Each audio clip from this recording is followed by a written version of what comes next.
Welcome back to the Crime Decoder, where we unravel the chilling details behind the most shocking crimes in history. Today, we're taking you to the heart of Sebring, Florida. A small town known for its peaceful lakes and vibrant racing culture, where a horrific tragedy unfolded on January 23, 2019, at 12:36 p.m. A quiet lunchtime at the SunTrust Bank on U.S. Highway 27 South turned into a nightmare when a lone gunman walked through the doors, armed with a 9mm handgun and a bulletproof vest. In mere minutes, 5 women, mothers, daughters, grandmothers, lost their lives in a senseless act of violence that left a community shattered and a nation. Questioning how such a tragedy could happen, this is the story of the Sebring Bank shooting, a case that raises haunting questions about mental health, gun laws, and missed opportunities to prevent disaster. Stay with us as we dive deep into the twisted mind of the killer. Sebring Bank, nestled in Highlands County, Sebring, Florida, is a quaint town of roughly 12,000 residents. Its picturesque lakes and the world-renowned Sebring International Raceway draw motor enthusiasts from across the globe, making it a hidden gem in the heart of Florida. With a violent crime rate slightly above the national average at 5.1 per 1,000 residents, Sebring isn't immune to crime, but its tight-knit community rarely expects the kind of horror typically seen in Hollywood thrillers. Bank robberies, masked gunmen, and mass shootings feel like fiction until they become reality. On that fateful Wednesday, January 23, 2019, the SunTrust Bank at 1901 U.S. Highway 27 South was a hub of routine activity. Tellers assisted customers, paperwork was processed, and the hum of everyday life filled the air.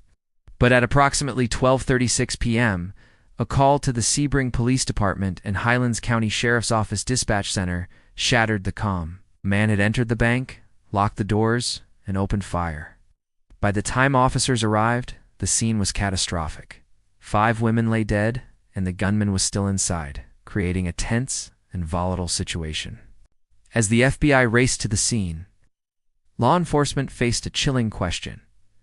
Was this a robbery gone wrong, or something far more sinister? Inside the SunTrust Bank that day were 5 women, each with a rich life, a loving family, and dreams for the future. Let's take a moment to honor their stories and the legacies they left behind. Anna Peñon Williams, 38, was a devoted mother of 7 who had immigrated from Mexico to the U.S. at age 12. Raised in nearby Okeechobee, she had only been working at SunTrust for a few weeks, training as a bank teller to provide a better life for her children. Her brother-in-law served with the Highlands County Sheriff's Office, a connection that made her loss even more poignant for the local law enforcement community. Anna's determination and love for her family defined her, but no amount of resilience could protect her that day. Marisol Lopez, 55, was the head teller, a respected figure known for her professionalism and warmth. A mother of 2 adult children, she was a cornerstone of her family and the bank. Always ready with a kind word or a helping hand, her dedication to her work and her loved ones made her a beloved figure in Sebring. Jessica Montague, 31, was a young mother of 3, balancing the demands of parenthood with her career at the bank. Her infectious smile and boundless energy lit up any room, and her commitment to her children was unwavering. Jessica's life was full of promise, cruelly cut short. Deborah Cook, 54, was a mother and grandmother whose compassion shone through in her tireless support for her youngest son, who struggled with alcoholism. Her strength and selflessness were evident in every aspect of her life, from her family to her work at SunTrust. Cynthia Watson, 65, had recently married her soulmate just 2 weeks before the tragedy. A former employee at the Kennedy Space Center, Cynthia had a distinguished career, playing a critical role in notifying families after the Challenger disaster in 1986. Her empathy and professionalism left a lasting impact, and her newfound happiness made her loss all the more devastating. These women were simply going about their day, working, running errands, living their lives when they were thrust into a nightmare from which they would not escape. Their stories remind us of the profound human cost of such tragedies. The man behind this horrific act was 21-year-old Sebring Bank, a young man whose troubled past would soon come into sharp focus. Armed with a 9mm handgun and clad in a bulletproof vest, Xavier was no stranger to inner turmoil. Just minutes before the shooting, a customer visiting the bank to resolve an account issue noticed him sitting in his car in the parking lot, motionless, hands gripping the steering wheel, staring intently at the bank. She described him as a white male with a round face, brown hair, no glasses, and wearing a tan shirt. Their eyes met briefly, and she felt a chill, but had no concrete reason to suspect him. She went inside, spoke with Marisol Lopez, and left around 12:30 p.m. Noting that Xavier was still in his car, watching. It was only later, when news of the massacre broke, that she realized she had locked eyes with a killer. At approximately 12:35 p.m., Xavier entered the bank. Inside, teller Benjamin Vizakovsky was on his lunch break in the back, eating a sandwich and watching YouTube videos on his phone. When he heard two loud bangs from the lobby, he initially thought they were firecrackers or a prank. But as the unmistakable sound of gunshots echoed through the building, panic set in. Benjamin bolted through a back door, narrowly escaping with his life. In the lobby, Xavier was alone with Anna, Marisol, Jessica, Deborah, and Cynthia. Moments later, he opened fire, unleashing a barrage of bullets that would claim 5 lives. What sets this case apart is how the authorities were alerted. It wasn't a victim, a bystander, or a security system that triggered the response. It was Stefan Xavier himself. At 12:36 p.m., he dialed 911 and delivered a chilling confession. At the SunTrust Bank, I just killed 5 people. His voice was calm, almost detached, as he spoke to the dispatcher. When asked why he did it, his response was haunting. I don't know. I thought I could do it. I've wanted to kill since I was 11. I've wanted to die since I was 9. Xavier claimed the killings weren't about money or robbery, but were driven by a deep-seated desire to kill. He revealed that 2 of the women were still alive, though barely breathing, their ragged gasps audible in the background of the call. He refused to unlock the bank's doors, turning the situation into a volatile hostage crisis. He spoke of hearing voices that urged him to commit violence, claiming they had been with him for a decade. He also mentioned recently quitting his job as a corrections officer at Avon Park Prison, a decision he hid from his mother, suggesting the stress of this secret might have pushed him to the edge. But his composed demeanor on the call raised doubts. Was he truly driven by voices, or was this a calculated act of violence? As police and sheriff's deputies swarmed the bank, establishing a perimeter, negotiators worked frantically to save the surviving victims. The dispatcher kept Xavier on the line, probing for details about his life and the voices he claimed to hear. He revealed he had wrestled in high school at 185 pounds, enjoyed classical music like Beethoven and Bach, played video games to keep the voices out. He admitted to quitting his prison job 2 weeks earlier, citing the voices urging him to harm inmates. The pressure of hiding his unemployment from his mother, who was away on a trip, seemed to weigh heavily on him. A deputy named Chris took over negotiations, building rapport by asking about Xavier's hobbies and past. Xavier claimed the voices grew louder when he removed the gun from his head, suggesting he was both homicidal and suicidal. Chris urged him to surrender, promising help for him and medical care for the victims. We want to save those people, and we want to help you, Chris said, his voice steady but urgent. Xavier's responses were erratic, oscillating between compliance and defiance. He mentioned his phone battery was at 15%, adding a ticking clock to the standoff. After over an hour of tense negotiations, Chris convinced Xavier to walk out. Count to 10, put the gun down, and come out with your hands up, he instructed. Dashcam audio captured the moment. Xavier complied, setting down his gun and knife and exiting the bank with his hands raised. SWAT teams, who had rammed a truck through the front doors in preparation, stood ready, but didn't need to engage. Tragically, the victory was hollow. All 5 women, Anna, Marisol, Jessica, Deborah, and Cynthia, had succumbed to their injuries. Officers were left grappling with frustration. Dashcam audio revealed their regret. Some noted that a back door, possibly left open by Benjamin's escape, might have allowed SWAT to enter earlier. But with Xavier armed and unpredictable, any entry carried immense risk, and there's no guarantee the victims could have been saved. As investigators pieced together Xavier's background, a disturbing portrait emerged. Born on April 2, 1997, in Indiana, Stefan had a turbulent childhood marked by a strained relationship with his father, a truck driver, and his mother's new boyfriend. After moving to Sebring with his mother, who worked at a reupholstery company, he struggled to find his place. He briefly joined the military at 18, training at Fort Leonard Wood, but was discharged after an altercation with fellow recruits. He claimed they threatened him after he reported them for breaking rules, but his discharge was listed as medical, hinting at underlying issues. Xaver's mental health struggles began early. At 15, he was admitted to a behavioral health center in Plymouth, Indiana, after attempting suicide by climbing onto his father's roof with a rope. He returned at 16 for further treatment, diagnosed with depression and suicidal ideation, but stopped taking medication at 17.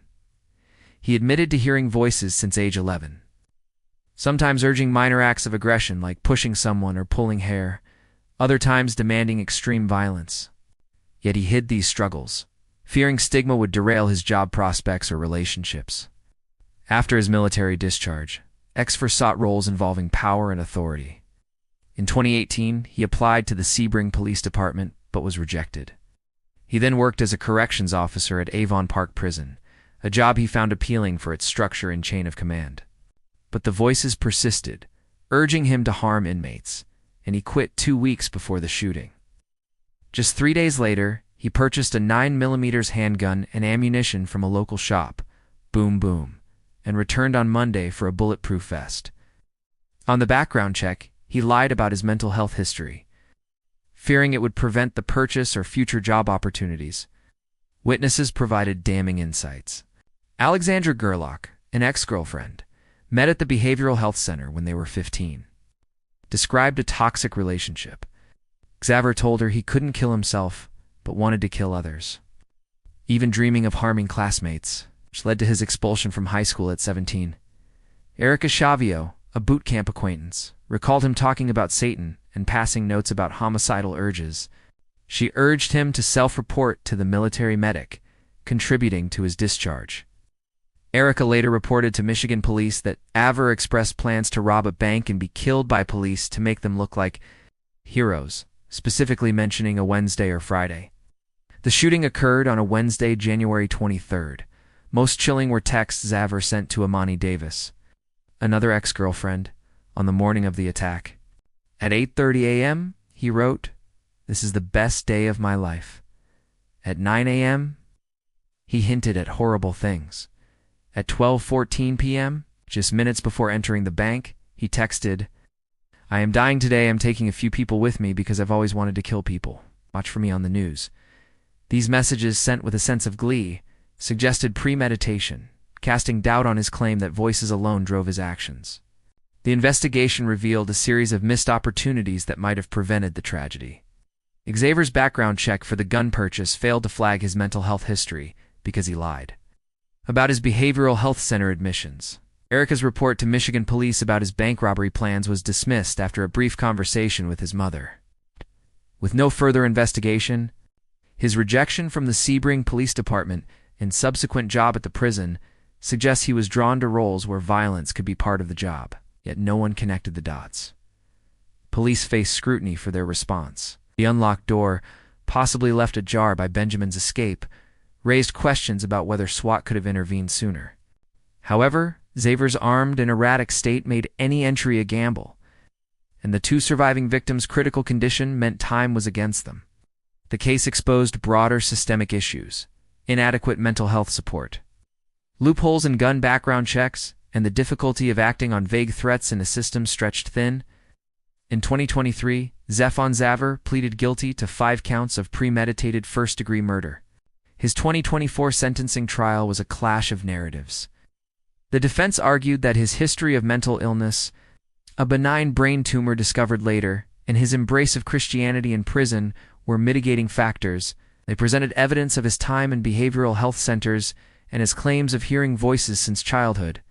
However, a licensed psychiatrist analyzed the 911 call and concluded that Xaver showed no clear signs of auditory hallucinations, suggesting he may have exaggerated or fabricated the voices to deflect responsibility.